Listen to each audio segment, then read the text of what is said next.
Laban kontra korupsyon, si JV ang solusyon para sa bayan. Siya'y may dedikasyon. Pilipinas ay paunlarin, sa industriya ay palalakasin, agrikultura ay susuportahan, trabaho'y darating.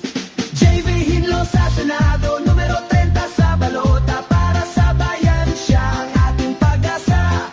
Edukasyon at agrikultura, kanyang isusulong boto para kay JV, simula ng kaunlaran. Sa kabataan, pagmamahal sa bayan, ituturo niya sa bawat paaralan. Pilipinas na mas maunlad, kanyang hangarin. Sa Senado, si JV ang ating piliin. JV Hinlo sa Senado, numero 30 sa balota, para sa bayan siya ang ating pag-asa. Edukasyon at agrikultura, kanyang isusulong boto para kay JV, simula ng kaunlaran. Para sa mga hayop may malasakit din, kanyang advokasya ating susuportahan. Sa Senado, si JV ang kailangan, numero 30 ating iboto sa Senado. Mayong gabi sa tanan. Magandang gabi dito sa Bulacan. Ako po si Attorney JV Hinlo, numero 30 sa balota, ang nag-iisang kandidato ng PDP Laban na nagre-representa sa Visayas. Isa lang po ang taga-Visayas. Ang mga kasamahan ko sa Luzon, 5 po sila. Tulungan po natin. Attorney Jimmy Bondok, Attorney Raul Lambino, Attorney Vic Rodriguez Maisog, ang ating kasamahan sa INC, Congressman Attorney Rodante Marcoleta, at ang ating kuya Ipe Salvador.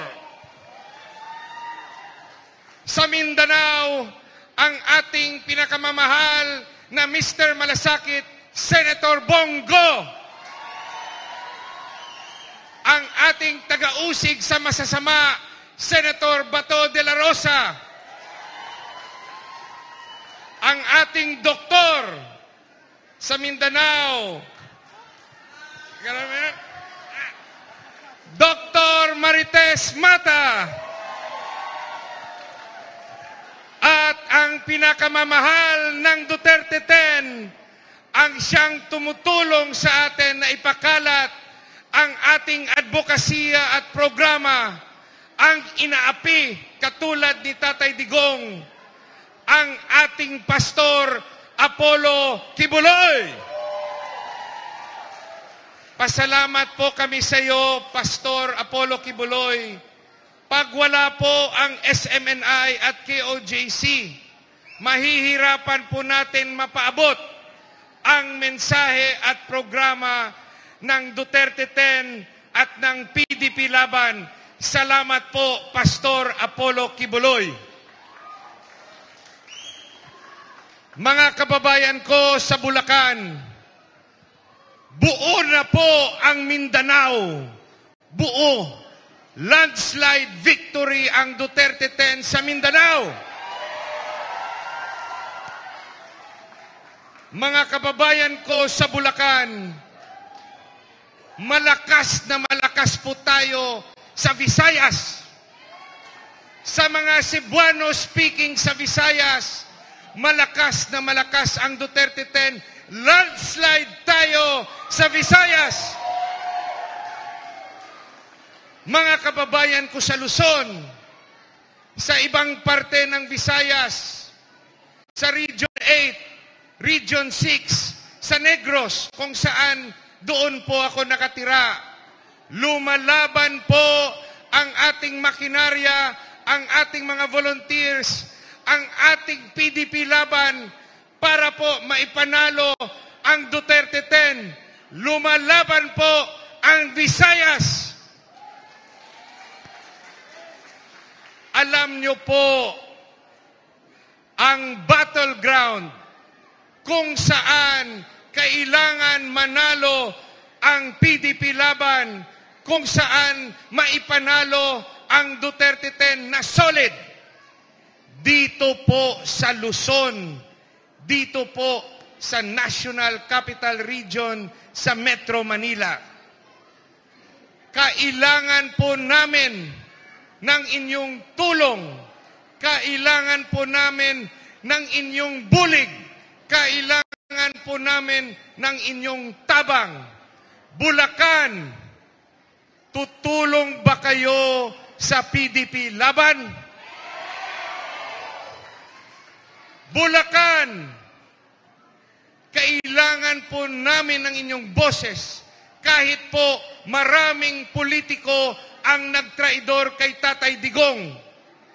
Tanong ko, Bulacan, naging mabuting pangulo ba si Tatay Digong sa mga Bulakenyos? Naging matulungin ba si Tatay Digong sa Bulacan?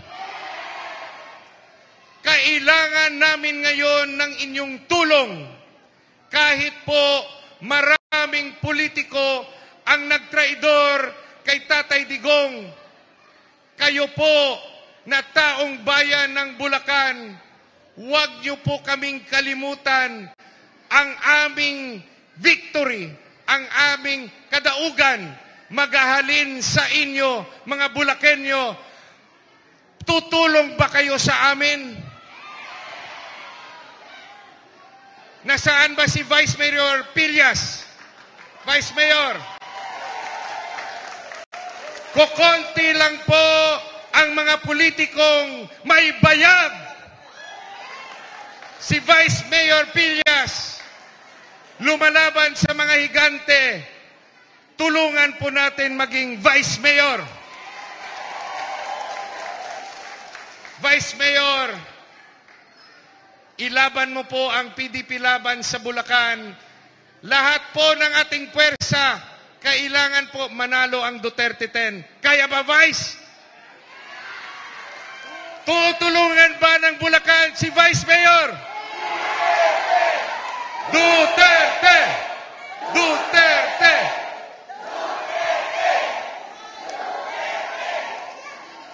Mga kababayan ko, ang senador ng Visayas ang may dala ng pinakamagandang National Economic Program para maiahon ang bansang Pilipinas sa kahirapan. Napakayabang ang salita ni Attorney Hinlo, pero pinag-aralan ko po yun. Naging undersecretary po ako for Public Safety ng DILG. Naging director po ako ng Land Bank of the Philippines. Naging commissioner po ako ng Presidential Anti-Corruption Commission. Hindi po ako pinabili ng suka. Si Attorney Hinlo, pinag-aralan ang problema ng Pilipinas, ang problema ng taong bayan, bakit tayo naghihirap. Mga kababayan ko, hindi nyo ba naisip, bilyon-bilyon na salapi ang binibigay ng gobyerno para sa mga proyekto. Pero tanong ko, Bulacan, naging maayos ba ang buhay ninyo o mahirap? Maging maayos ba o mahirap? Sino ang yumayaman sa Bulacan? Sino lang ang yumayaman sa Bulacan? Taong bayan ba o politiko? Taong bayan bang yumayaman o politiko? Lumaban po tayo sa Mayo 2025. Taong bayan, kayo na pinapalinya ng politiko at sinasanay sa ayuda, lumaban kayo at ipanalo ang Duterte 10. Ipanalo si Vice Mayor Pillas. Ipanalo si Dr. Marites Mata. Isang sayaw nga, Dr. Mata. Yan. Mga kababayan ko, ano ang solusyon sa kahirapan ng Pilipinas? Ang sabi ng mga politiko, bibigay nila lahat ng ayuda para sa inyo. Ililibre nila lahat. Libre edukasyon, libre hospital, libre cake, libre sine. Lahat ililibre. Libre burial. Hindi ko naman sinasabi na ang lahat ng ayuda ay masama. Tutulong po ang Duterte 10 sa nangangailangan walang pang-eskwela. Tutulong po ang Duterte 10 sa mga may sakit na walang pera. Tutulong po ang Duterte 10 sa libing na walang kakayahan magpalibing. Tutulong tayo sa mga walang trabaho na talagang walang trabaho at na-verify ng DSWD na mahirap. Pero ang gawain ng Administrasyong Marcos na isasanay kayo sa ayuda kahit hindi ninyo kailangan para lang may suporta tuwing eleksyon, dapat po nating baguhin. Ang kailangan ng Pilipinas ay trabaho. Ang kailangan ng Pilipinas, ang gobyerno dapat paramihin ang trabaho. Tanong ko sa inyo, Bulacan, ano ang gusto nyo? Ayuda o trabaho? Bulacan, anong gusto nyong mga leader? Yung nagbibigay ng ayuda o magbibigay ng programa para maparami ang trabaho? Kailangan po natin palitan ang mga trapo. Kailangan po natin palitan ang mga nakasanayan nating politiko. Sila'y pabalik-balik sa ating Senado. Sila'y pabalik-balik na mambabatas. Pero ang buhay natin hindi nagbago. The Philippines needs to industrialize. Industrialization. Dapat sa Pilipinas, ginagawa ang sariling armas, sariling makinarya, sariling medisina, sariling vaccine. Dapat ang factories nasa Pilipinas. Dapat magkaroon tayo ng solusyon sa problema sa agrikultura.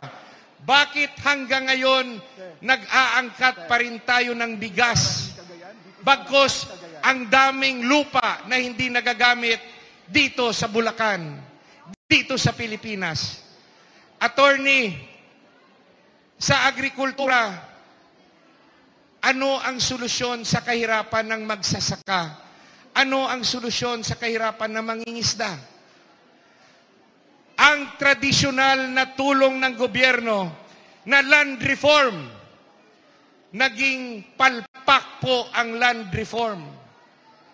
Bakit ko nasabi naging palpak? Ang binigyan ng 1 hektaryang lupa o mas maliit, sila pa ba ang nagmamay-ari ng lupa o binenta na nila?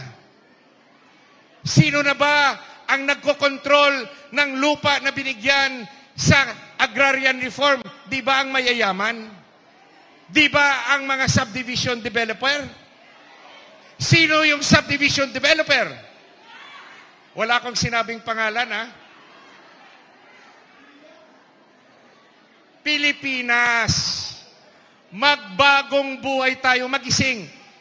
Alam nyo ba, naisip ko lagi, alam ng mga politiko ang solusyon sa problema sa ating bansa, pero ayaw nila ibigay ang solusyon. Ayaw nila kayong bigyan ng trabaho. Bakit? Kasi pag kayo'y nakagraduate sa kapigaduhon, nakagraduate sa kahirapan, hindi nyo na kailangan ang mga politiko. Ayaw nila na umangat ang inyong buhay. Gusto ng mga politikong trapo, lagi kayong nakadepende sa kanila at humihingi ng ayuda. Gusto nyo bang ayuda pa rin habang buhay? Bulacan, gusto nyo bang ayuda habang buhay? Palitan nyo na po ang mga senador. Ang ibalik nyo lang po si Senator Bongo. Ang ibalik nyo lang po si Senator Bato de la Rosa. Ang lahat ng senador, palitan nyo ng Attorney Jimmy Bondok. Palitan nyo ng Attorney Raul Lambino. Palitan nyo ng Attorney Vic Rodriguez. Palitan nyo ng Attorney Rodante Marcoleta. Palitan nyo ng Philip Salvador. Palitan nyo ng Pastor Apollo Kibuloy. Palitan nyo ng Dr. Marites Mata.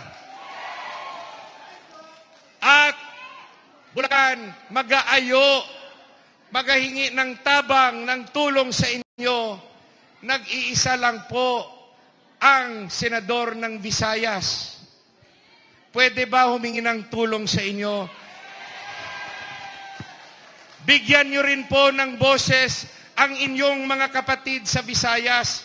Ang isa kay Ilonggo, digtogid ga istar sa Bacolod, sa Negros. Tani, ibutang nyo man sa Senado ang nakakuha sa numero ni Tatay Digong, ang numero 30, Duterte. Attorney Hinlo, ang Duterte. Si Attorney Hinlo, ang Duterte. Maayong gabi, kag mangayo kubulig sa inyo liwat. Salamat, gid. Maraming salamat! Number 3.